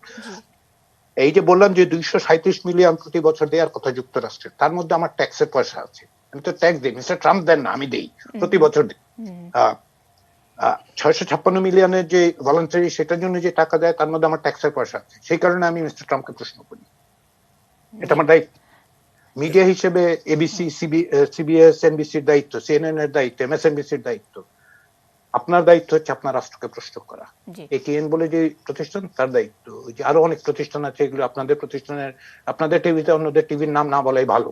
তো সবার দায়িত্বটা নিন, রাষ্ট্রের দায়িত্ব রাষ্ট্রকে, রাষ্ট্র সরকারকে দায়িত্ব, মানে তার জবাবদিহিতাকে ছাড় দিয়েন না। জি স্যার, সেটা তো একদম, এটা একটা বড় ব্যাপার। এখানে যতটা না স্বাস্থ্যগত, চিকিৎসাগত সমস্যা হচ্ছে, তার চেয়ে বেশি সমস্যা হচ্ছে যে ম্যানেজমেন্টের এবং দুরবস্থা। এই যে দিনের পর দিন আমরা এই খাতটা, এই স্বাস্থ্য খাতের দিকে কেউ নজর দেয়নি, এবং এই যে গণতন্ত্রহীনতার কথা স্যার সেগুলো তো বলেছেন। কিন্তু আমি শুধু চিকিৎসকের কাছে, অর্থাৎ সেজান মাহমুদের কাছ থেকে জানতে চেয়েছিলাম যে এই যে ক্যাম্পেইনগুলো তো যেটা শুরু হয়েছে, যে নিজে আলাদা থাকুন ইত্যাদি, আপনার হাতে, অর্থাৎ হাত পরিষ্কার রাখুন, সেটাও তো অনেকখানি জোরালোভাবে তো WHO বলছিল। আমি ওই জায়গা থেকে সেটা খুবই গুরুত্বপূর্ণ। মানে আমি দুটোর মধ্যে কোনো পার্থক্য করছি না, কারণ রাষ্ট্র তো রাষ্ট্রের দায়িত্ব পালন করতেই হবে।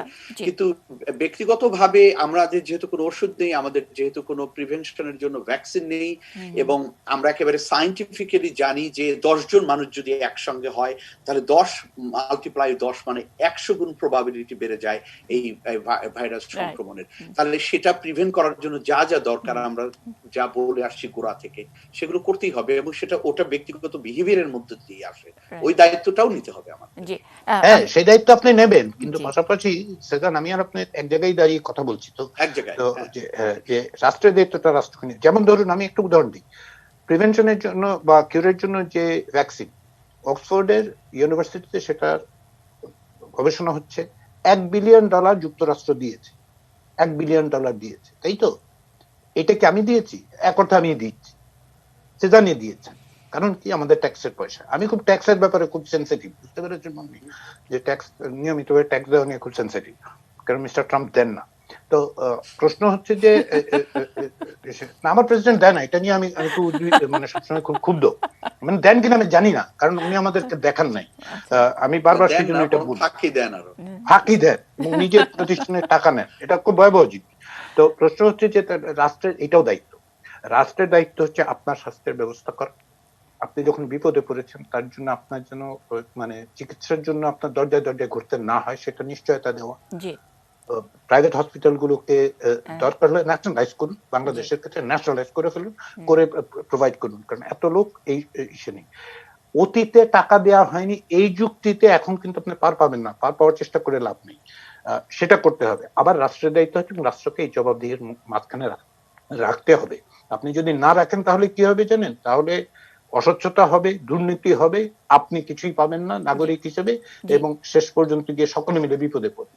মানে শেষ পর্যন্ত কি চিকিৎসাটাও পাবো না এবং না পাওয়ার মতো অবস্থাটাই এখন চলছে। আমরা প্যান্ডেমিকের একেবারে ভয়াবহ চিত্রটাই অনেক সময় অনেকে অভিজ্ঞতার মুখোমুখি হচ্ছি। শেষ বিরতি, একেবারে খুব ছোট্ট বিরতি। বিরতির পরে সবারই একটা একটা করে মন্তব্য শুনবো অথবা কোনো সুপারিশ যদি থাকে।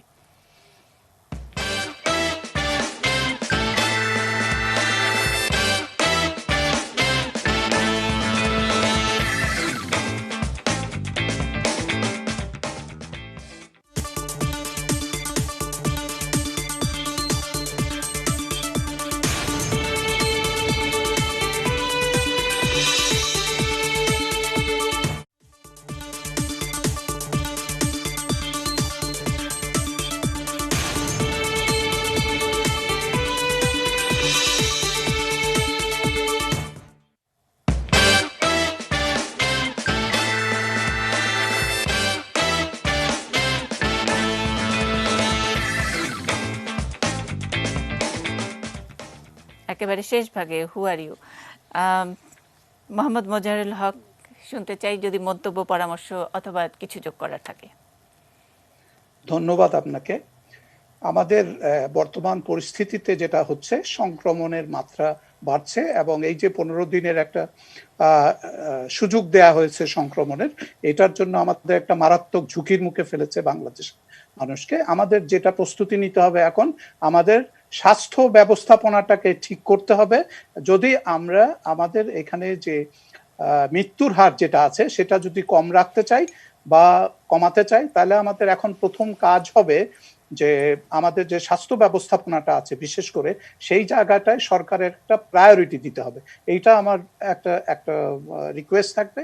আরেকটা যেটা আছে, ডব্লিউএইচওর পরামর্শগুলি আমরা যতটা পারি আমাদের পার্সপেক্টিভে বিবেচনা করে যেটা আমাদের জন্য ভালো সেই কাজটা যেন আমরা করি। যেমন হাসপাতালে, কোভিড নন কোভিড হাসপাতালে যেই জিনিসগুলি লাগবে, যেমন অক্সিজেন সরবরাহ নিশ্চিত করতে হবে, ক্যানুলা সরবরাহ নিশ্চিত করতে হবে, মাস্ক অক্সিজেন মাস্ক সরবরাহ নিশ্চিত করতে হবে, ভেন্টিলেটরের ব্যবস্থা, ইনভেসিভ ভেন্টিলেশন এবং নন ইনভেসিভ ভেন্টিলেশনের জন্য ভেন্টিলেটরের ব্যবস্থা নিশ্চিত করতে হবে, আইসিইউ বেড নিশ্চিত করতে হবে। এখানে আমি ভেন্টিলেটরের কথাটা একটু বলে নিই যে একটা স্ট্যান্ডার্ড আছে, প্রতি লাখে একটা দেশের কতটা মিনিমাম ভেন্টিলেটর আইসিইউ বেড থাকা দরকার।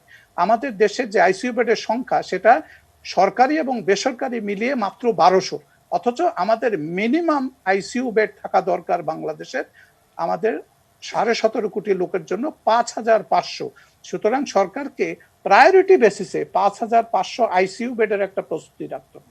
আমরা এখন দেখছি যে লোকজন হাসপাতালে ঘুরে ঘুরে সেবা না পেয়ে, আইসিইউ বেড না পেয়ে অনেক লোক কিন্তু এখনই মারা যাচ্ছে এবং সামনের দিনগুলিতে এটা আরো ভয়ঙ্কর রূপ নিতে পারে।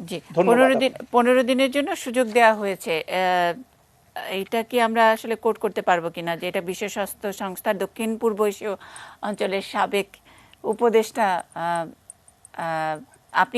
আপনি বললেন, মানে নাকি এটা সরকারিভাবে আমরা মানে আমরা পেয়ে গেলাম? না, আপনি নিতে পারেন। আমি বলছি যে সংক্রমণের সুযোগ দেওয়া হয়েছে, এটা আমার বক্তব্য। আচ্ছা, অনেক ধন্যবাদ। মাসুদ কামাল। না, এখানে আসলে ব্যাপারটা হচ্ছে কি যে এই ট্রাম্প যে কথাটা বলেছেন, আমরা যে ওনার কথা প্রতিধ্বনি করছি তা কিন্তু নয়। আমাদের কিছু প্রশ্ন থাকতে পারে, আর ট্রাম্পকে আমরা যত পাগলই বলি, মাঝে মাঝে আমরা আমাদের মতো করে চিন্তা করি তো আমাদের বুদ্ধি টুদ্ধি কম, এ লোক কিন্তু ধুরন্ধর। আপনি দেখেন সে এই 15% ফান্ড তো কমে গেল, ট্রাম্পের কি লস হয়েছে? ডাব্লিউএইচও যা কিছু, ডাব্লিউএইচও এখন মনে করেন আগের মতো হয়তো ওইভাবে কিছু করতে পারবে না, একটু কম কাজ করবে, কিন্তু ডাব্লিউএইচওর যে ফাইন্ডিংস গুলো সেগুলো কি ট্রাম্প পাবে না, আমেরিকান নাগরিক পাবে না? বরঞ্চ সে পলিটিক্স করলো, সে দেখাবে দেখো আমি ওখান থেকে আমার টাকাটা বাঁচিয়ে দিলাম। জলবায়ুর সঙ্গে ট্রাম্প সম্পর্ক ছেদ করছে, ট্রাম্পের কি ক্ষতি হয়েছে? এখন হ্যাঁ, এটা হয়তো দীর্ঘমেয়াদে ক্ষতি হতেও পারে, কারণ ট্রাম্পের কাছ থেকে আমরা তো দীর্ঘমেয়াদী চিন্তা আশা তো অনেকে করে না, তাকে লোকে হাসাহাসি করে। সেই হাসাহাসিটা কিন্তু আমার ধারণা ইন্টেনশনালি করে, শয়তানি করার জন্য করে, এবং করে সেই ইলেকশন তো পাসও করে ভাই, লোকজন তারা ভোটও দেয়, তাই না? এই রাজনীতি তো আরেক অদ্ভুত রাজনীতি। এটা অবশ্য আলিরিয়াজ স্যার ভালো ব্যাখ্যা করতে পারবেন। আমরা তো ব্যাখ্যার জন্য স্যারকে একটু সুযোগ দিয়ে, একদম হাতে সময় নেই। শেষ মন্তব্য আমরা আলী রিয়াজ স্যারের কাছ থেকে শুনবো। শেজান মাহমুদ, আপনি আমাদেরকে যদি কিছু যোগ করার থাকে। আমি শুধু একটাই মন্তব্য করব যে এটা আরেকটি সময় এসেছে জনস্বাস্থ্য কত গুরুত্বপূর্ণ সেটা বোঝা, হেলথ সেক্টর রিফর্ম করা। গত 20 বছর ধরে আমরা এগুলো বলে আসছি। একটা বড় জিনিস এখানে বলি যে আমরা গবেষণাও করে চিকিৎসা বিজ্ঞানী হিসাবে, জনস্বাস্থ্য বিশেষজ্ঞ হিসেবে দেখাতে পারি যে একটা রোগের পিছনে 70% বিষয় হলো আসে মানুষের বিহেভিয়ার, মানুষের বৈশিষ্ট্য, তার কালচার, সে কি খায়, কিভাবে জীবনযাপন করে, তার স্ট্রেস কত, এগুলো থেকে। এই জন্য শুধু ওষুধ ভিত্তিক বা প্রেসক্রিপশন ভিত্তিক চিকিৎসা পদ্ধতি আর কাজে দেবে না, পৃথিবীর কোথাও দেবে না। এই যে মডেলটা চেঞ্জ করে জনস্বাস্থ্যকে গুরুত্ব দেয়া, এটা একটা বড় শিক্ষা যদি আমরা নিতে পারি আজকে। আমরা জানি মানুষই জয় করবে, এই কোভিড-19 মানুষের কাছে পরাজিত হবে, কিন্তু আমাদের যেন ওই শিক্ষাটা থাকে এবং আমরা জনস্বাস্থ্যের দিক থেকে স্বাস্থ্য ব্যবস্থার একটা ব্যাপক পরিবর্তন। জি, আমি সেজান ভাই, আমি শুধু এই জায়গাটাই আপনার সাথে মানে আরেকবার একটু রিকনফার্ম করার জন্য যে আমরা ডাব্লিউএইচওর কথা যেভাবে বলছি, নিশ্চয়ই ট্রাম্পের সুর মিলিয়ে বলছি না, কিন্তু আপনি বললেন যে একটা দেশের মানুষ কি খাবে, কি আচরণ, কি তার সামাজিক ব্যবস্থা, সেগুলোর উপরে নির্ভর করে তো আসলে এরকম একটি বিশ্ব স্বাস্থ্য সংস্থার মতন সংস্থা তাদের গাইডলাইনগুলোও তো সেগুলোর সাথে বিচার করে দিবে। এটাও কি আমাদের লার্নিং নয় এবার? জি, আমরা সেটা নিয়েই তো আলোচনার সূত্রপাত করেছি। অনেক দেশেই তো গাইডলাইনের সঙ্গে জীবনের কোনো মিল নেই, কিন্তু 38 পৃষ্ঠার একটা গাইডলাইন হাতে নিয়ে আমাদের চিকিৎসকদের ধরিয়ে দিচ্ছেন। এমন একটা পিপিই আমাদের চিকিৎসকদের গায়ে আমরা চড়িয়ে দিচ্ছি, এই আমাদের 40-42 ডিগ্রি গরমের মধ্যে কেউ এটাতে অভ্যস্ত নয়। আমাদের ওইটা তো আসলে আমাদের কমফোর্টেবল পোশাকও নয়, যেমন একটা ফায়ার ফাইটাররা যেমন করে পড়ে। সুতরাং সব গাইডলাইন আসলে আমাদেরকে বিপদ থেকে মুক্ত করে কিনা, এখানেই ডাব্লিউএইচও প্রশ্নবিদ্ধ হয়েছেন অনেক জায়গায়। স্যার শেষ করবেন?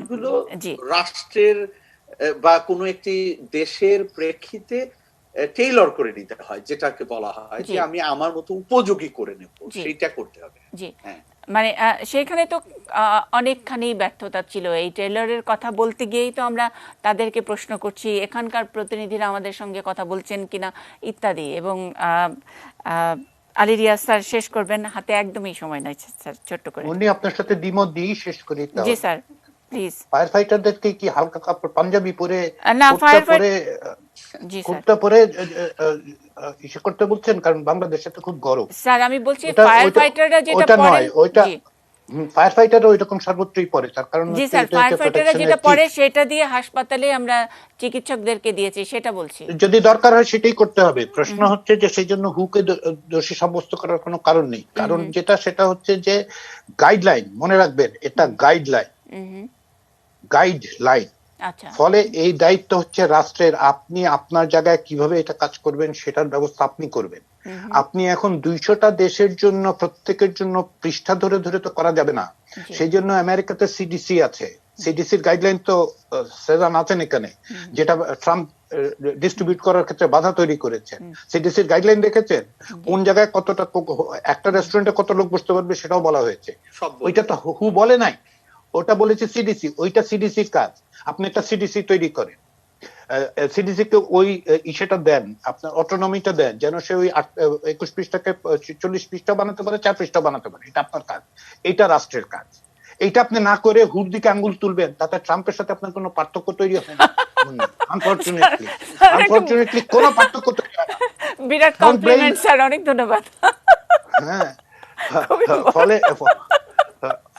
ফলে প্রশ্ন হচ্ছে যে আপনি আমাকে জিজ্ঞাসা করেছিলেন তো পরামর্শ দেওয়ার কাজটা সেজান আমার চেয়ে ভালো করতে পারবেন, কারণ হচ্ছে উনি পাবলিক হেলথের লোক।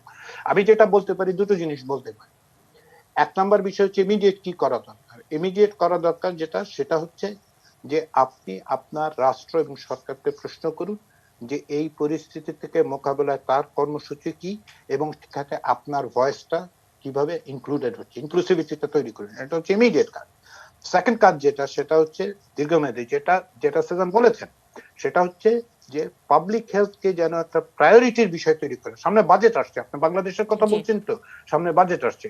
দেখুন তো বাজেটে পাবলিক হেলথকে কতটা অ্যালোকেট করে, শুধু অ্যালোকেট না, অ্যালোকেট করে তারপর আপনি চুরি করে ফেলতে পারেন, তাতে টাকা খরচ হবে, কাজ হবে না। ম্যানেজমেন্ট, হেলথ ম্যানেজমেন্ট, সেটার কি ব্যবস্থা তৈরি করা হয়েছে দেখুন। ইনক্লুসিভিটি ছাড়া এই প্রশ্নগুলি করার জায়গা হচ্ছে গণতন্ত্র, সেই জায়গায় যান, ওইটাকে এড়িয়ে সমস্ত আলোচনা করে কোনো লাভ হবে না। আমরা আলোচনা করব, অনেক সময় এসে আনন্দিত হব, মানে গুরুত্বপূর্ণ মনে হবে নিজেদেরকে, সর্বসাকলে কাজ কিছু হবে না। কোশ্চেন করুন, হুকে কোশ্চেন করছেন তো, তার আগে আপনার রাষ্ট্রকে প্রশ্ন করুন, তো আপনার সরকারকে প্রশ্ন করুন। How did we arrive here? How did we arrive here? প্রশ্ন করার আমি তো এই ইউএস অ্যাডমিনিস্ট্রেশনকে কোশ্চেন করে যাচ্ছি, দাঁড়িয়ে করছি এখানে। স্যার, এটাই আমাদের সুবিধা যে প্রশ্ন করার জন্য যে প্রভোগ করে অনেকগুলো প্রশ্ন তুলে দিলেন, এগুলোই প্রশ্ন করা হয়ে গেছে। আমরা মনে করি যে আবারও নতুন করে রিপিট করার আসলে দরকার নাই। প্রশ্ন এখন শোনা গেল কিনা সেটাই একটা বড় কথা। সেই প্রশ্নটা আমরা করতে পারি, বারবারই করতে পারি। আপনারা কি শুনেছেন? প্রশ্ন করা হয়েছে। অনেক অনেক ধন্যবাদ যারা ছিলেন।